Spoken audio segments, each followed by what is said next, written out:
Do you find yourself going back to those same old habits that are holding you back from reaching your full potential?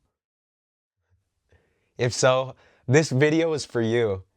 I am here to help you break that cycle and realize the full potential that you have and bring meaningful changes to your life, and knowing that whatever you want to do is possible.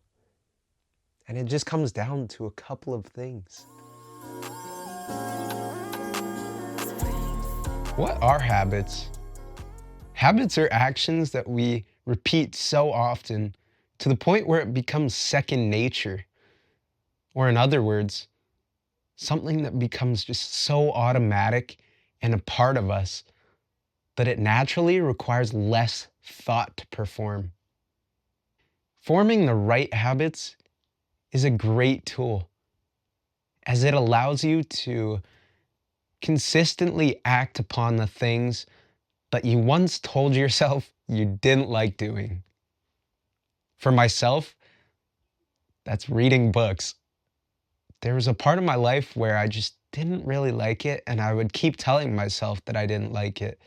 Through putting in extra effort, just a little bit every single day, and being consistent with that action, I've formed the habit of reading books or consuming knowledge from other people to the point where it's now just a part of me and it doesn't feel forced.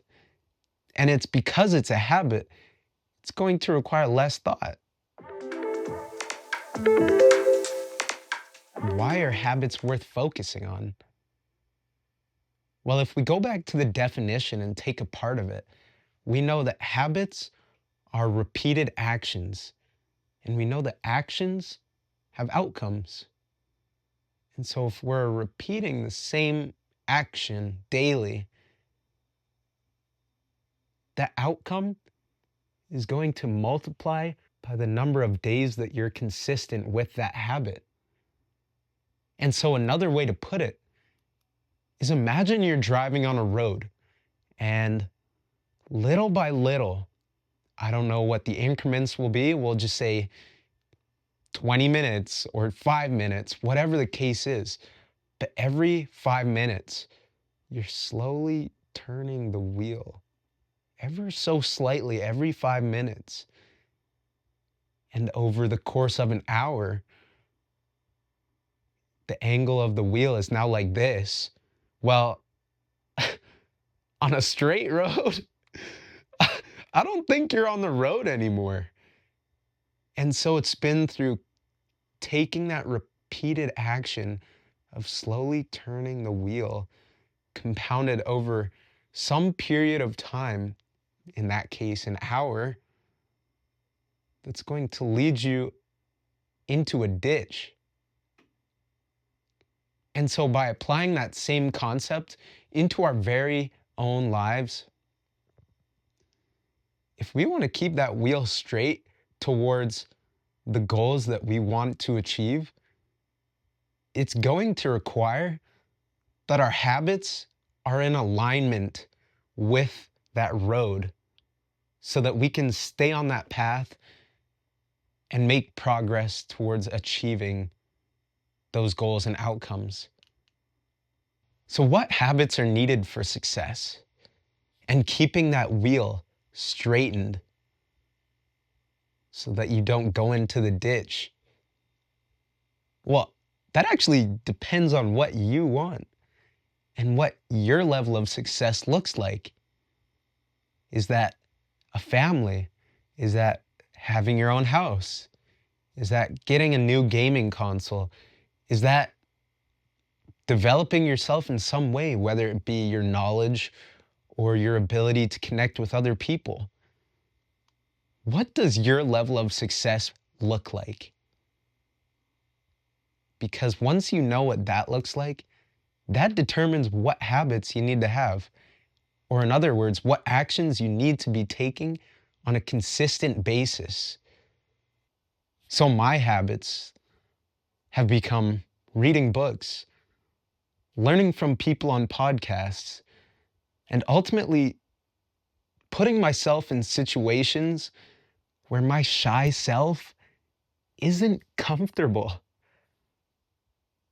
But if I want to be able to help inspire other people through my words, part of that, if not all of it, is going to require me to open up to the world around me and open my mouth and speak to those that I want to motivate or inspire.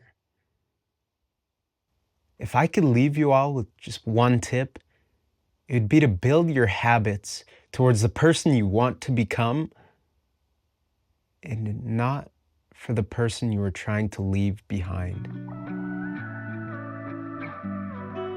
Trying to forcefully remove bad habits can actually make them a lot harder to let go of. The more focus we give towards what we shouldn't be doing, the more attention and energy we give it. Well, what if I told you that by forming the right habits, the ones that push you towards your goals, these bad habits actually become a lot easier to get rid of. They start to fade naturally, and we develop a desire and momentum to let go of the things that no longer serve us. So, how do we start forming the right habits? Well, here's 3 things that have helped me. Don't aim for perfect, aim for presence. Make an effort to show up repeatedly, even if it's just for 5 minutes.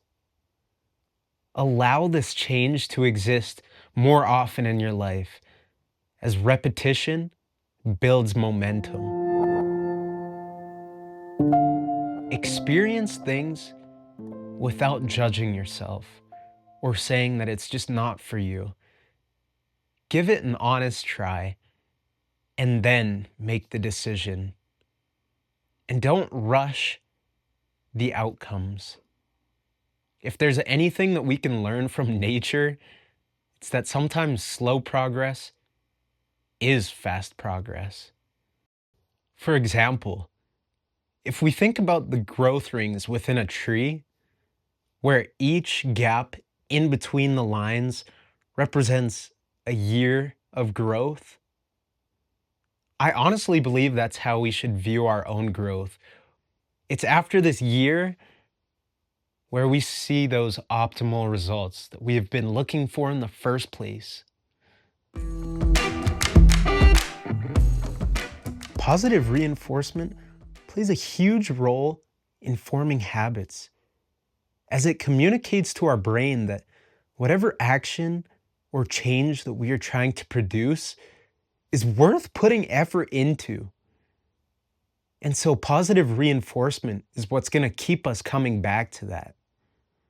This is why acknowledging and celebrating every bit of effort that you put into bringing that change to your life is massive, because acknowledging and celebrating it is a form of positive reinforcement, and it's what's going to make those hard changes easier.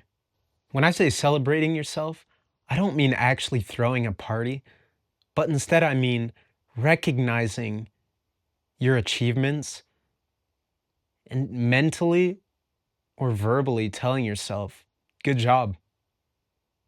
In summary, it's best that we know the power behind habits. It's best to know that each of these habits are turning that wheel in some way or another. And it's best to find what our level of success looks like so that we can form the right habits as early as possible to ensure that we get there. Now, your level of success or your meaning of success might look different from somebody else's, and that's totally okay. That's okay. That's what makes you unique and what makes your life worth living. Why try to live or force yourself into somebody else's mold if it just doesn't fit? Find your own mold and create your own success. Find the tools that will help you get there. And whatever you put your mind to is possible.